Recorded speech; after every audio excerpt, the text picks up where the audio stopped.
Tại sao tôi lúc nào cũng hết tiền? Đây là một câu hỏi mà mình đặt ra cho bản thân hàng trăm hàng nghìn lần. 6 năm trước khi mình còn đang đi học, mình là nghiên cứu sinh tại Mỹ với một đồng lương cực kỳ eo hẹp và sống một đất nước vô cùng đắt đỏ. Trong khi đó mình đối diện với một khoản nợ khổng lồ. Mình nghĩ rằng tiền lương của mình đến tay mình nó tiêu hết, mình còn không thể trang trải được những cái chi phí hàng ngày, chứ đừng nói việc tiết kiệm rồi trả nợ. Do vậy nhiều năm liền mình xoay sở vào cái câu hỏi là tiền đâu, tại sao mình không còn tiền, làm sao để mình có thể duy trì cuộc sống, làm sao mình có thể trả nợ, làm sao mình có thể tiết kiệm được. Cái vấn đề của mình khi ấy là mình chỉ có một cái suy nghĩ rất lờ mờ trong đầu rằng là mình không có tiền bởi vì mình chưa kiếm được nhiều tiền. Tức là khi nào mà mình có được một công việc tốt hơn, mình có nhiều tiền hơn, hoặc là mình trúng xổ số, hoặc là mình nhiều khi mình lại suy nghĩ so sánh bản thân mình với những bạn bè mà sinh ra trong gia đình có điều kiện hơn. Mình nghĩ rằng hiện nay mình chưa có bởi vì ba mẹ mình không có để cho mình, rồi là mình không có bởi bản thân mình cũng chưa có điều kiện để kiếm được nhiều hơn, thì do vậy là đương nhiên là mình không có tiền.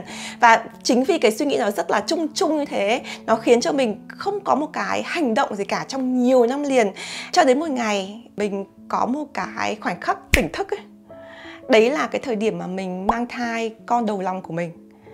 Thì khi mà mình bắt đầu mang thai ấy, thì nó như là một cú tát ấy. Nó khiến cho mình tỉnh dậy, hoặc là không phải cú tát, hoặc có thể tạt nước vào mặt mình tự nhiên mình tỉnh thức, mình thấy rằng là mình có thể không ra gì, mình có thể để cuộc sống của mình nó trôi dạt, mình có thể tạm quên đi món nợ của mình có thể quay mặt đi khi mình thấy cái vấn đề về tài chính của mình. Nhưng mà khi mình có con ấy, mình có một cái trách nhiệm khác hẳn. Chính vì sự tỉnh thức đó mà mình bắt đầu nghiêm túc ngồi xuống, đối diện với cái gương với bàn tính và nhìn lại cái vấn đề thu chi của mình. Và mình nhận ra cái lý do lớn nhất khiến cho mình luôn luôn thiếu tiền ấy, nó không phải hoàn toàn là lương tháng hay là hoàn toàn vào vấn đề chi tiêu hàng ngày hay là món nợ, mà vấn đề lớn nhất ấy là ở mình.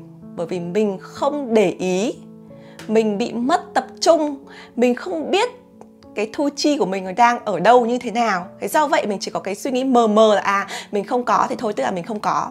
Nhưng mà cái lý do thực tế, cái lý do chính xác ấy, tại sao mình luôn luôn thiếu tiền ấy, thì mình không có hiểu. Bởi vì mình không có để ý, mình không có cái sự tập trung, cái sự nghiêm túc vào vấn đề tài chính của mình. Thì do vậy từ cái giai đoạn mà mình có sự tỉnh thức ấy, mình bắt đầu có những cái thay đổi tích cực, mình bắt đầu học thêm về tài chính cá nhân, mình có những cái hành động cụ thể trong cuộc sống của mình để thay đổi tình hình tài chính của mình. Và sau đó thì như các bạn cũng biết rằng là mình đã trả hết nợ, mình có một công việc tốt hơn rất nhiều, lương tháng cao hơn, mình mở doanh nghiệp riêng ở cả Mỹ và Việt Nam, và mình xây dựng nền tảng tài chính cũng như là sự nghiệp của mình từ những cái ngày đầu tiên như thế. Mặc dù mình chưa phải là triệu phú hay tỷ phú đô la, nhưng mình tin rằng những bài học mình chắt lọc được trong suốt cả một hành trình đi từ âm đến không, từ không đến có, để cải thiện tình hình tài chính của mình, có thể giúp cho rất nhiều bạn đang ở trong hoàn cảnh tương tự. Do vậy, video ngày hôm nay là video đầu tiên trong series gồm có 3 video nói về nền tảng tài chính cá nhân cơ bản. Video đầu tiên sẽ trả lời câu hỏi why, tức là tại sao mình gặp phải tình trạng thiếu trước hụt sau, hoặc là cái hoàn cảnh tài chính của mình nó chưa được như mong muốn. Cái vấn đề, cái lỗi sai, cái hiểu lầm nào đã đưa mình tới cái giai đoạn này. Trong video thứ hai, mình sẽ trả lời câu hỏi what, tức là cái gì, cái phương tiện nào, cái cách tiếp cận nào có thể giúp cho mình tập trung hơn vào cái tình hình tài chính của mình và cải thiện nó. Video cuối cùng trả lời câu hỏi how, tức là làm như thế nào, cụ thể với công thức gì và các phương pháp ra sao để mình có thể xử lý từng lương tháng của mình một cách hợp lý nhất. Vậy tại sao mình lúc nào cũng cảm thấy hết tiền? Cái lý do đầu tiên, cái sai lầm lớn nhất mà rất nhiều người gặp phải ấy, trong đó có mình ấy, đấy là không theo dõi thu chi một cách có hệ thống. Theo dõi thu chi là gì? Thuật ngữ ở trong tiếng Anh gọi là budget, tức là mình lập ra một bảng kế hoạch cho ngân sách của mình, ngân sách tài chính, ví dụ như đồng lương mình kiếm được thì mình sẽ có kế hoạch thu chi nó như thế nào. Thì vấn đề lớn nhất của mọi người khi mà mình bị thiếu trước hụt sau ấy là mình không hiểu là mình thiếu ở chỗ nào. Mình chỉ biết là mình thiếu thôi, tức là cuối tháng mình không còn tiền. Nhưng mà trong suốt cả cái quá trình đấy mình không biết là mình tiêu ở đâu, cái tiền của mình đi vào chỗ nào. Thì giải pháp đầu tiên ấy thì mình phải có ghi chép đầu vào và đầu ra của dòng tiền của mình có được. Đầu vào tức là lương tháng của mình, các khoản làm thêm, rồi thưởng bên ngoài, rồi nhiều khi có cả lì xì này, rồi là mừng đám cưới này, tất cả những cái khoản mình có được tiền vào của mình ấy, thì mình phải ghi chép lại hàng tháng. Cái thứ hai là đồng tiền ra, tức là những khoản nào mà mình chi ra ngoài để nuôi dưỡng cuộc sống của mình, hay là khoản mình cho người khác vay này, hay là khoản mình tiết kiệm, mình gửi ngân hàng này, mình phải ghi lại rất rõ ràng. hoặc là mình ghi ra giấy, hoặc là mình ghi ra Excel, hoặc là mình có app. Một cách nào đấy mình phải có cái dữ liệu này để mình biết rằng là tiền của mình vào bao nhiêu và ra bao nhiêu. Tức là mình phải là kế toán của cá nhân của mình. Nhưng mà cái vấn đề ở đây ấy là có rất nhiều người rất là chăm ghi chép, và bản thân mình là một người cực kỳ là chăm ghi chép trước đây. Tức là khi đấy mình có một cái app ấy, là mình mỗi lần mình tiêu là mình ghi vào trong đấy là mình đã tiêu ví dụ 1 đồng, 2 đồng uống nước này, 3 đồng giặt quần áo chẳng hạn. Rồi có những cái app ấy nó tự động kết nối với cái thẻ tín dụng của mình. Thế là mình tiêu bao nhiêu rồi nó tự động nó nhập vào cái app đấy. Và mình nghĩ rằng là thế tức là mình đã có cái kiểm soát thu chi tốt rồi. Nhưng mà thực ra ấy, nó là chưa đủ. Bởi vì nếu mà mình chỉ ghi chép thông thường một chiều thôi ấy, thì mình chỉ biết rằng là mình tiêu cái này, tiêu cái kia hàng ngày. Nhưng mà mình phải có một cái hệ thống lớn hơn. Chẳng hạn như là tất cả những khoản nào liên quan đến ăn uống ấy phải cho vào cái mục ăn uống. Chẳng hạn như là uống cà phê này, ăn uống, ăn hàng, ăn uống, đi chợ là ăn uống. Thì khi mà mình có một cái hệ thống như vậy ấy, mình có thể xem là bao nhiêu % của cái tiền lương mình có được ấy, đi vào khoản ăn uống, bao nhiêu % đi vào khoản đi lại, ví dụ như là xăng xe này, xe buýt này, vé tháng này, vân vân. Hay là bao nhiêu khoản là mình trả nợ, bao nhiêu khoản mình đầu tư, bao nhiêu khoản mình tiết kiệm. Tức là những cái khoản chi nho nhỏ hàng ngày của mình phải gộp lại thành một cái hệ thống lớn hơn để mình có thể có cái nhìn toàn cảnh về thu chi của mình. Trong video tiếp theo là mình sẽ chia sẻ cụ thể hơn cái này. Nhưng mà hãy biết là cái bước đầu tiên và cái bước quan trọng nhất để tất cả mọi người có thể hiểu là tại sao mình luôn luôn thiếu tiền ấy, là mình phải có dữ liệu để biết được là tiền vào và tiền ra của mình như thế nào. Vấn đề thứ hai khiến cho mọi người thường xuyên thú hụt thu chi đấy là lập kế hoạch thu chi sai thời điểm. Phần đông mọi người trong chúng ta, bao gồm có cả mình trước đây, thì thường khi nào mà mình lĩnh lương rồi thì mình mới xem là cái tiền lương này mình có rồi thì mình sẽ rút ra, hoặc là mình để trong tài khoản thì mình sẽ tiêu vào những khoản gì. Tức là khi mà mình có tiền rồi thì mình mới bắt đầu giải ngân, đúng không?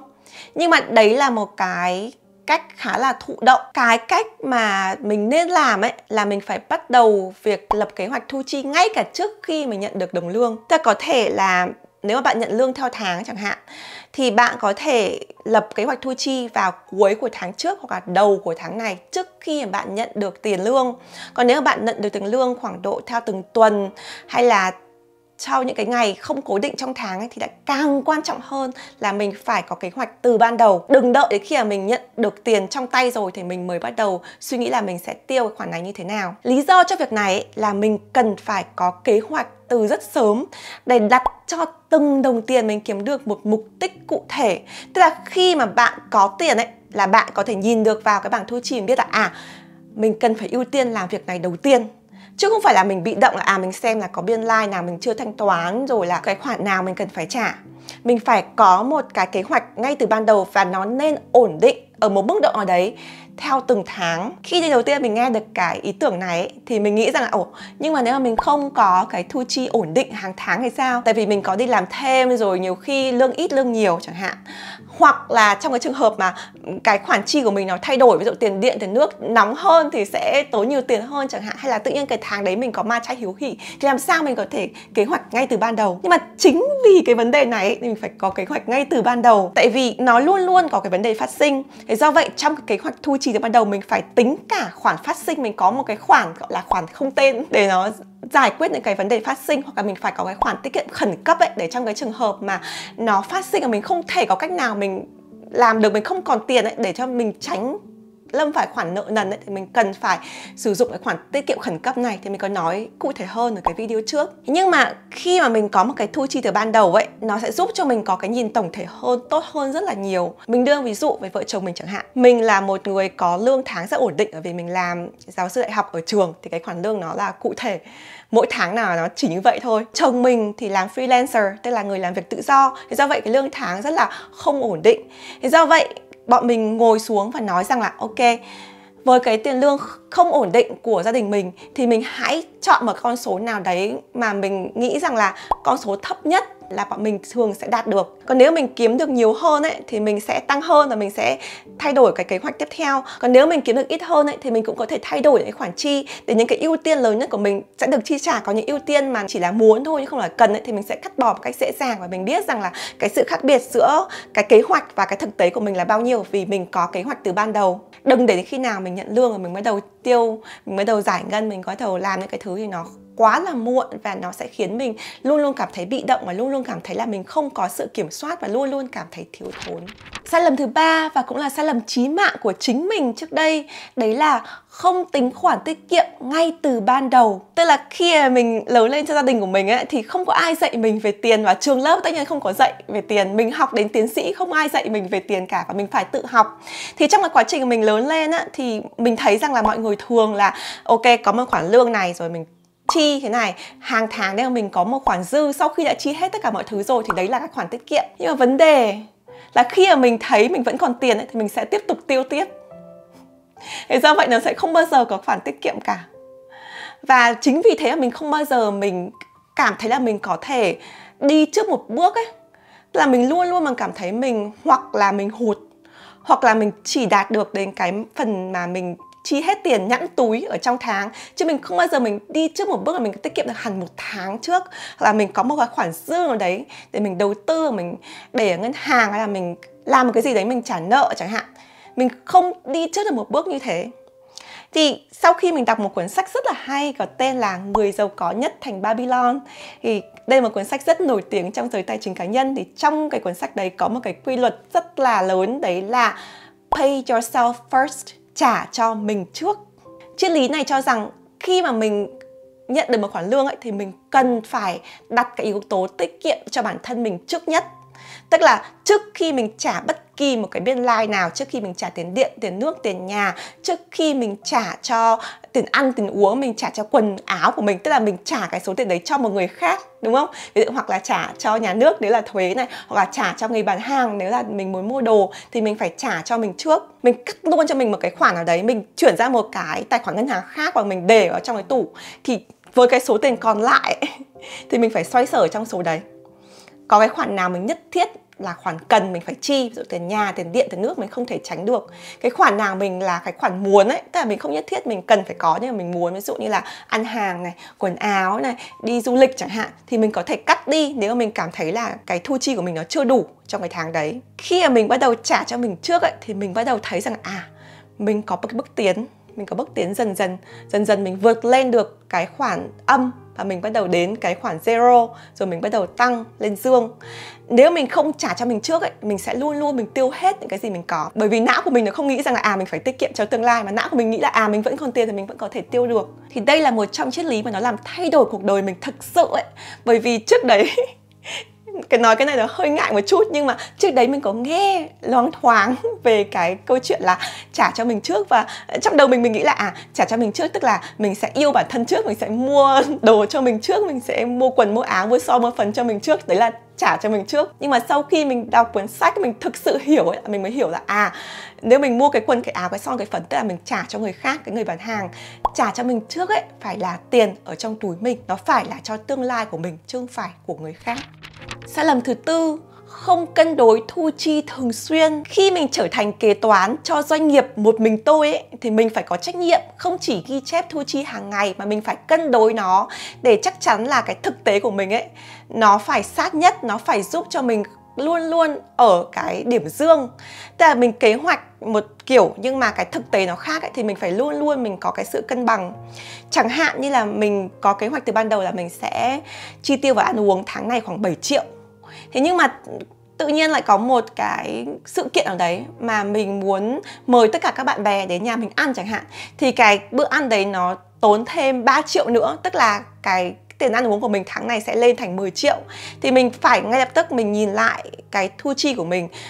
Bây giờ mình phát sinh là cái khoản 3 triệu đấy, thì cái khoản nào khác mình sẽ phải lấy đi. Bởi vì cái khoản tiền vào là lương tháng của mình đã được phân bổ cho tất cả các khoản khác rồi. Thì nếu mà một khoản phát sinh thì một khoản khác nó phải hụt đi để bù lỗ cái khoản phát sinh của mình chứ. Nếu mình không bù lỗ thì mình sẽ rơi vào tình trạng âm và sẽ rơi vào nợ nần. Mình sẽ không muốn để như vậy. Thế do vậy là ví dụ khoản mình phát sinh 3 triệu thì có khoản nào khác mình có thể lấy cái 3 triệu để bù vào. Ví dụ như là quần áo này, giày dép này, túi xách này, du lịch chẳng hạn, thì mình có thể từ chối được không? Hoặc là mình có thể để lại sang tháng sau khi mình có cái khoản lương mới được không? Để mình có thể bù lấp lại cái khoản mà mình bị phát sinh.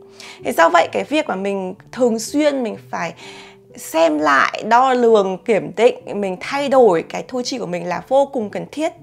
cá nhân mình ấy, mình xem cái bảng thu chi của mình hàng ngày. Mỗi sáng, việc đầu tiên mình làm khi mình tỉnh dậy trong lúc mình còn đang uống trà, uống cà phê, ăn sáng là mình kiểm tra cái thu chi của mình trên ứng dụng điện thoại. Mình xem là mình đã làm đến đâu rồi, là mình như thế nào, có điều gì phải điều chỉnh hay không. Và cái điều này nó lại khiến cho mình rất là thích ấy, bởi vì là mình có cảm giác mình đang kiểm soát được, mình đang biết được mọi thứ như thế nào, chứ nó không hề cho mình cái sự khó chịu, ngạt thở. Mình cảm thấy là mình có cái sự khó chịu khi mình không biết. Còn nếu mình biết rồi ấy, mình sẽ luôn luôn có giải pháp. Mình cần phải xem ít nhất là 1 tuần, hoặc là nếu mà nhiều hơn thì 2 lần 1 tuần, hoặc là nếu bạn làm được hàng ngày thì càng tốt hơn nữa. Nó rất là quan trọng để mình trả lời được câu hỏi là tại sao lúc nào mình cũng thấy thiếu tiền. Khi mình có được cái dữ liệu rồi ấy, thì cái câu trả lời của mình nó sẽ rất rõ ràng. Cái vấn đề này là lương tháng, hay vấn đề này là chi tiêu, mình phải tăng thu hay mình phải giảm chi. Nhưng mà trước khi có tất cả điều đấy thì mình phải có sự tập trung trước đã. Mình phải hiểu là mình đang làm gì, mình phải hiểu chuyện gì đang xảy ra với mình, tại sao mình rơi vào tình trạng này. Mình không biết những chia sẻ của mình trong video này có mới với các bạn hay không, nhưng mà ngày trước ấy, mình cảm thấy mình nghe đến nó rất nhiều, nhưng mà vì mình không tập trung, mình không nghĩ đến việc làm sao có thể ứng dụng nó vào cái tình hình tài chính của riêng mình ấy. Do vậy là như kiểu nước đổ đầu vịt ấy.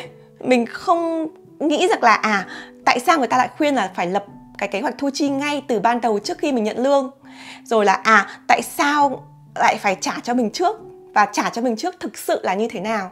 Thì mình hy vọng video này có thể là một cái gì đấy giúp cho bạn tỉnh thức, có cái giây phút nào mình nhận ra là ngày hôm nay mình phải tập trung vào tình hình tài chính của mình phải thay đổi thế giới của mình phải thay đổi cái niềm tin trước đây của mình về tài chính. Trong video tiếp theo của series này, mình sẽ dạy cho các bạn cách mà mình đã lập kế hoạch tài chính của mình trong 10 năm vừa rồi, đấy là Zero Based Budget. Đây là một cái mô hình mà mình cực kỳ thích và nó thực sự làm thay đổi cuộc sống của mình. Vậy các bạn hãy nhấn theo dõi video và cũng như là theo dõi bản tin bài học thứ 4 của The Present Writer, nơi mình chia sẻ ngay lập tức những bài học tài chính thú vị này tới các bạn một cách miễn phí qua email. Hẹn gặp lại mọi người trong video tiếp theo. Bye!